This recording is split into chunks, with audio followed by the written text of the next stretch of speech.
हरियाणा की हर अपडेट के लिए बेल आइकन दबाएं और सब्सक्राइब करें STV हरियाणा न्यूज। हरियाणा के नौजवान साथियों, मित्रों, भाइयों बहनों, जैसा आपको जानकारी है कि कोरोना के विषय को लेकर के मैं पिछले बुधवार तक हर दिन आपके सामने आकर के कोई विषय रखता था।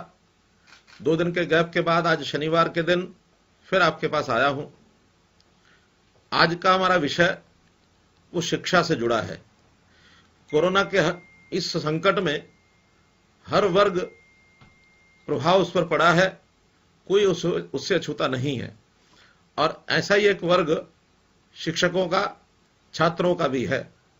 स्कूल बंद हैं, पढ़ाई भी नहीं हो पा रही है, समय के हिसाब से चीजें चलती रहती हैं।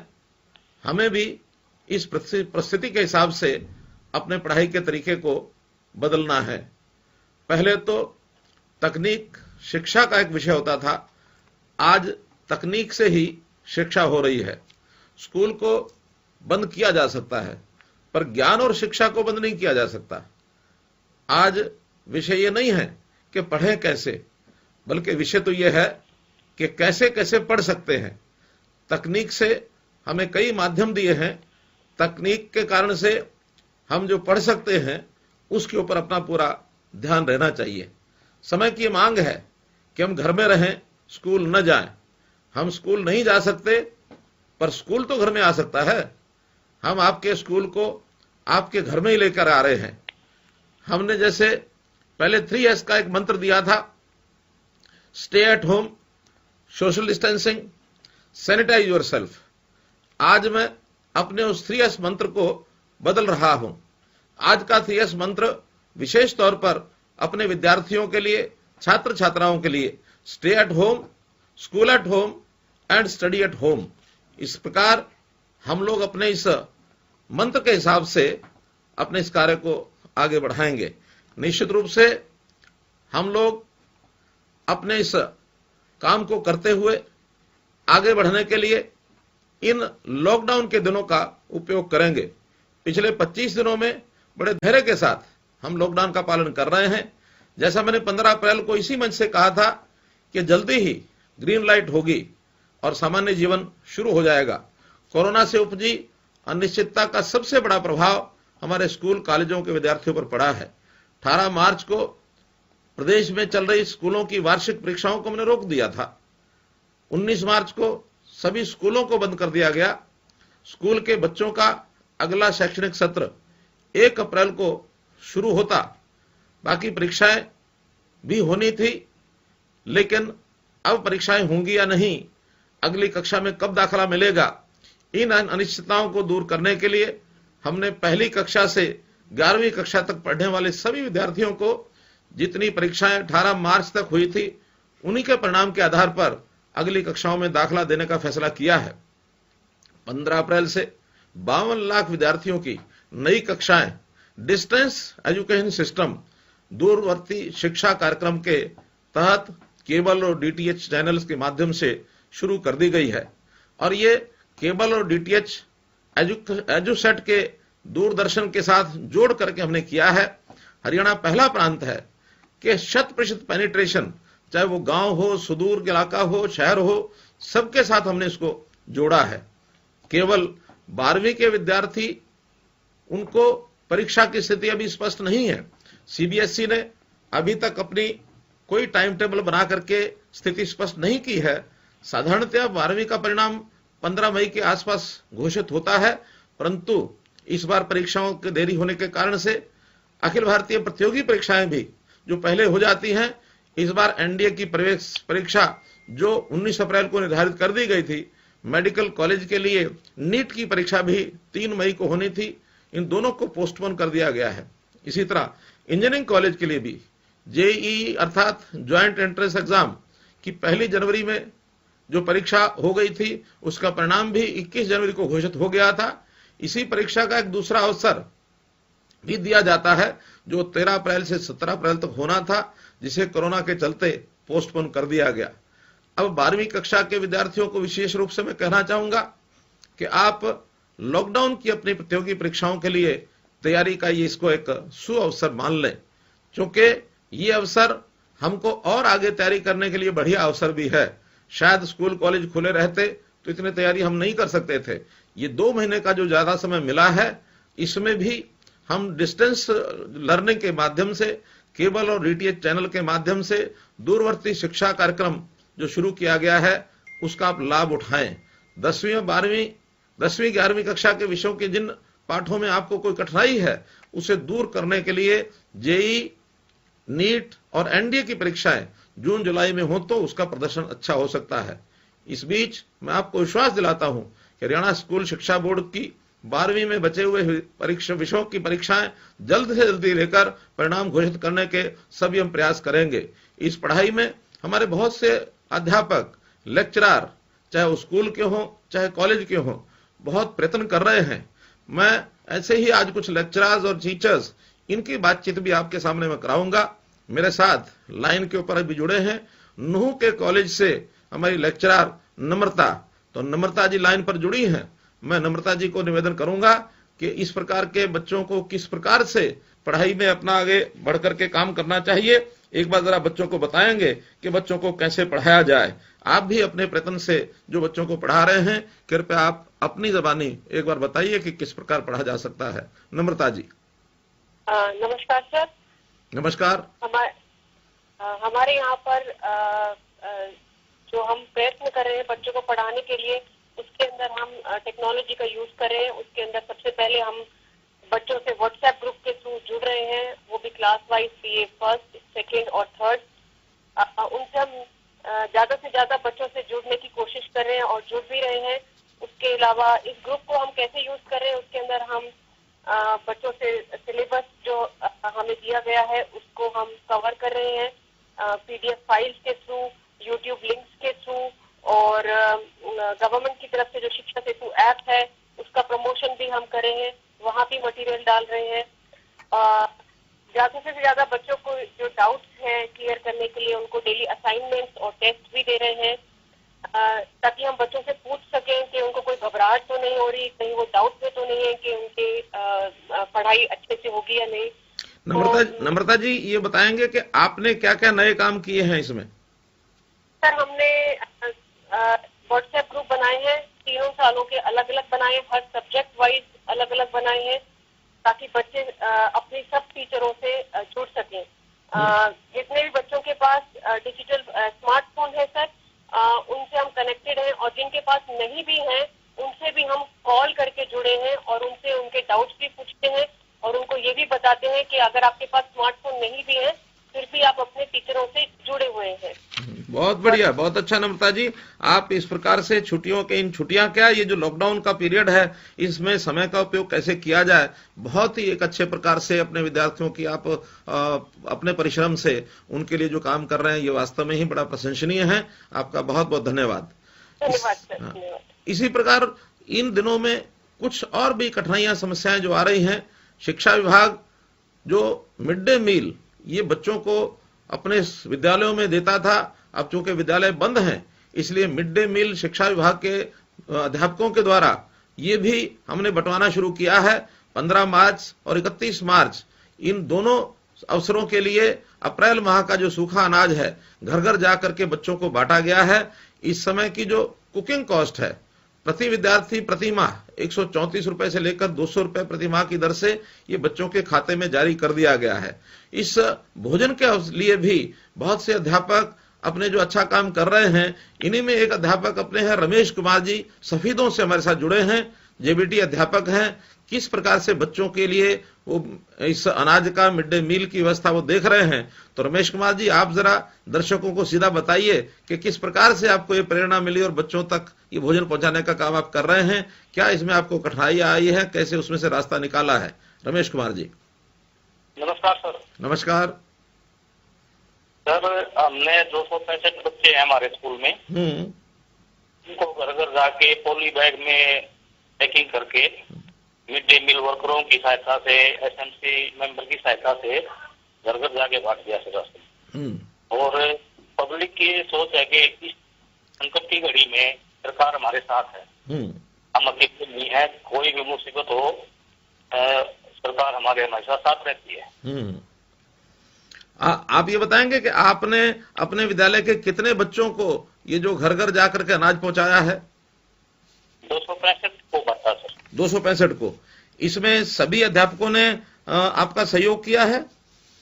हाँ जी, सभी अध्यापकों को ऑपरेशन रहा अपने साथ। तो जनता का रिस्पॉन्स क्या था? उनकी ओर से कोई विषय समर्थन किया गया या विरोध किया गया, कोई नया सुझाव दिया गया?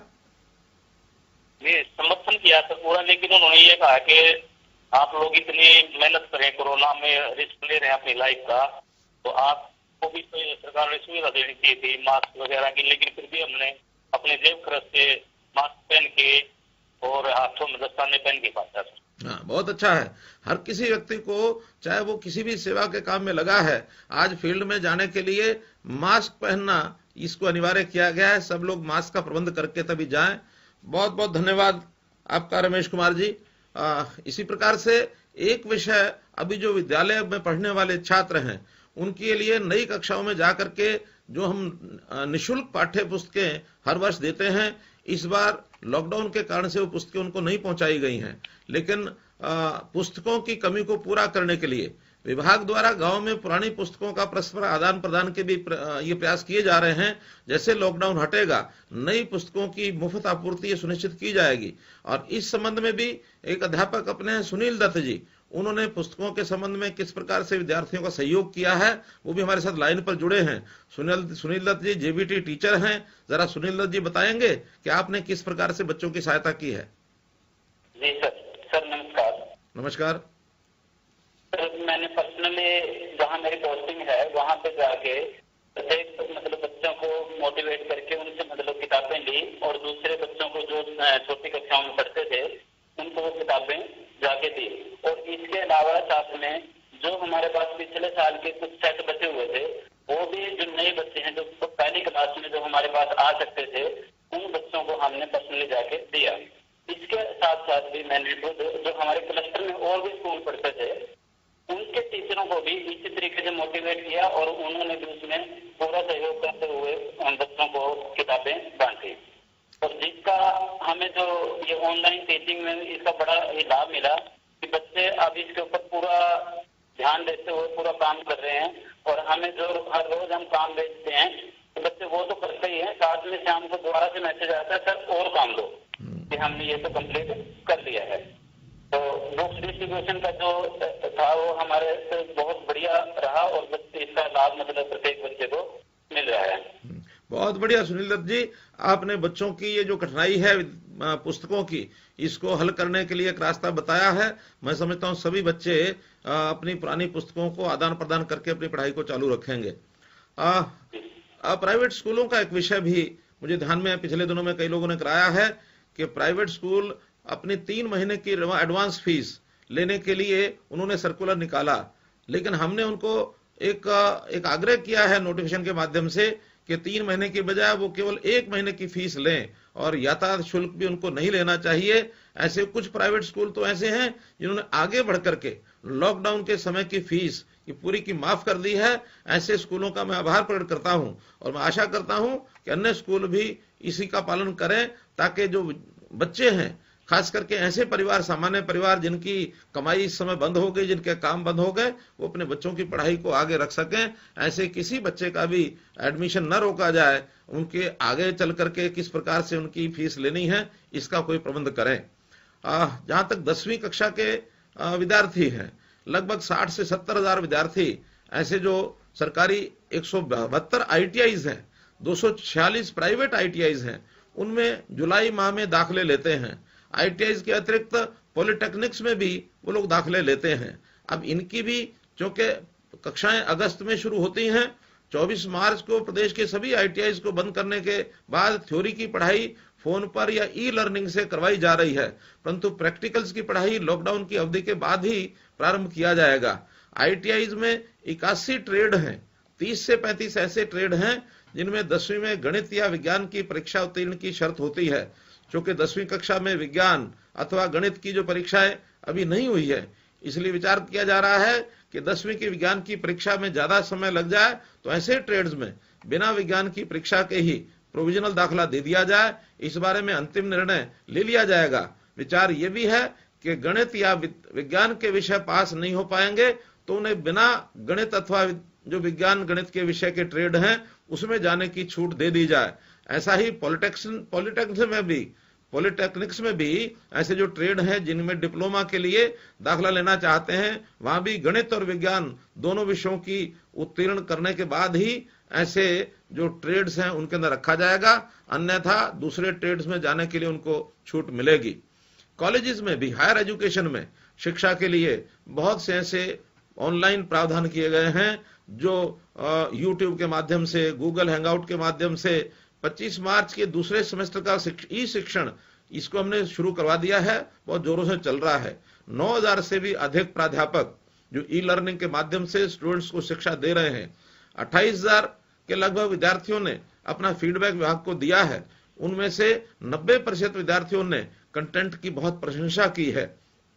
हमारे एक कॉलेज के लेक्चरर हैं विवेक गोयल जी, जो हमारे साथ जुड़े हैं गवर्नमेंट नेशनल कॉलेज सिरसा से, और वो इस विषय में सब विद्यार्थियों को अपनी ओर से कुछ मार्गदर्शन करेंगे ताकि विद्यार्थियों का उनको लाभ हो। श्री विवेक गोयल जी, आप बताएंगे जरा। नमस्कार सर। जी नमस्कार सर, मैं गवर्नमेंट नेशनल कॉलेज से बायोलॉजी का प्रोफेसर हूँ, जूलॉजी पढ़ाता हूँ जी। और जैसे ही लॉकडाउन शुरू हुआ तो एक बार बच्चों को सेंसिटाइज करना पड़ा कि हमें जुड़ना पड़ेगा पढ़ने के लिए। एक 4-5 दिन उसमें निकले और पिछले 20-25 दिन में हम 15 से ज्यादा बार इंटरेक्ट कर चुके हैं। हम अपने लेक्चर्स खुद भी बना रहे हैं, हम यूट्यूब के लिंक्स भी दे रहे हैं और व्हाट्सएप ग्रुप बनाया हुआ है हमने बड़ा सारा। मोर देन 120 स्टूडेंट्स हैं और सभी बच्चों को उस ग्रुप में पोस्ट करने की इजाजत है, मतलब कोई भी स्टूडेंट उसमें कुछ भी पोस्ट कर सकता है। जिन बच्चों के पास मोबाइल नहीं है उनसे हम फोन पे और ऑडियो कॉल कर रहे हैं। मेरे तो कुछ स्टूडेंट्स ने अपने एक्स्ट्रा फोन डोनेट तक करने की बात की है कि हम उन बच्चों को अपने फोन दे देते हैं उनके पास मोबाइल नहीं है। बहुत बढ़िया, ऐसा किया भी है।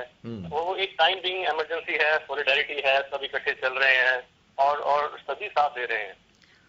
बहुत ही अच्छी बात है गोयल जी, आपने जो प्रेरणा दी है विद्यार्थियों को कि अपने मोबाइल का भी दूसरे लोगों के लिए वो उपयोग करवा रहे हैं। इस प्रकार परस्पर सहयोग से हम सब लोग अपनी शिक्षा को, इस कदम को आगे बढ़ा सकते हैं।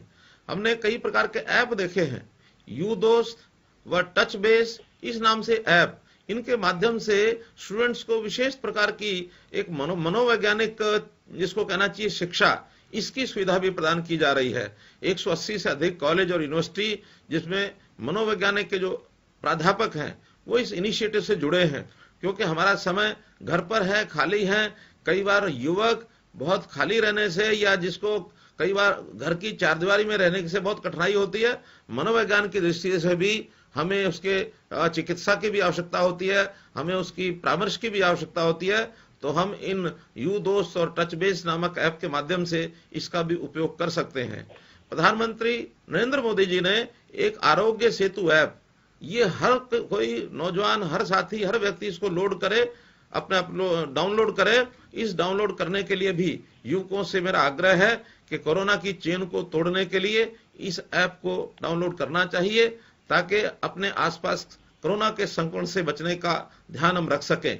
जब तक 1 लाख से अधिक विद्यार्थी, अब तक 1 लाख से अधिक विद्यार्थी एवं अध्यापकों ने इसे डाउनलोड किया है। आप भी डाउनलोड करें, घर के अन्य सदस्यों को भी इसमें प्रेरित करें।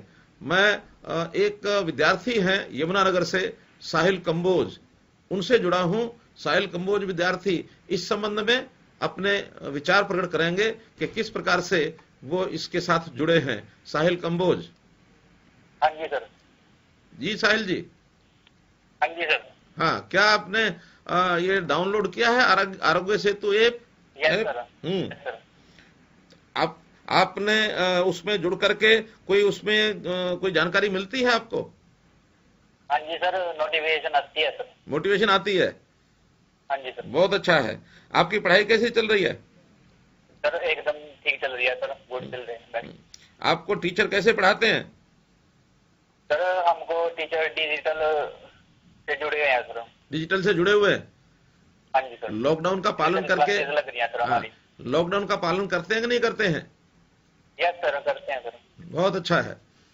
हाँ जी सर। तो एक विद्यार्थी होने के नाते भी आप ये सब चीजों का पालन करते हैं, तो बाकी सभी विद्यार्थी जो मेरी बात को सुन रहे हैं या जो बंधु सुन रहे हैं, वो अपने जो भी छात्र साथी हैं, छात्राएं बहनें हैं, परिवार के सब लोग इन सब बातों का ध्यान रखें, ताकि हम लोग आरोग्य सेतु ऐप को भी उसमें जोड़ें, अपने समय का उपयोग भी ठीक करें।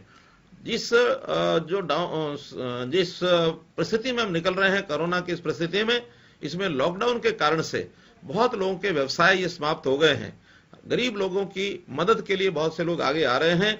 एक विषय मैं अपने नौजवान मित्रों से, हमारे छात्र छात्राओं के सामने भी जरूर रखना चाहूंगा, इस कोरोना की लड़ाई में बहुत लोग मदद कर रहे हैं, और मदद करने के लिए जो लोग कमाते हैं वो तो आगे आए ही हैं।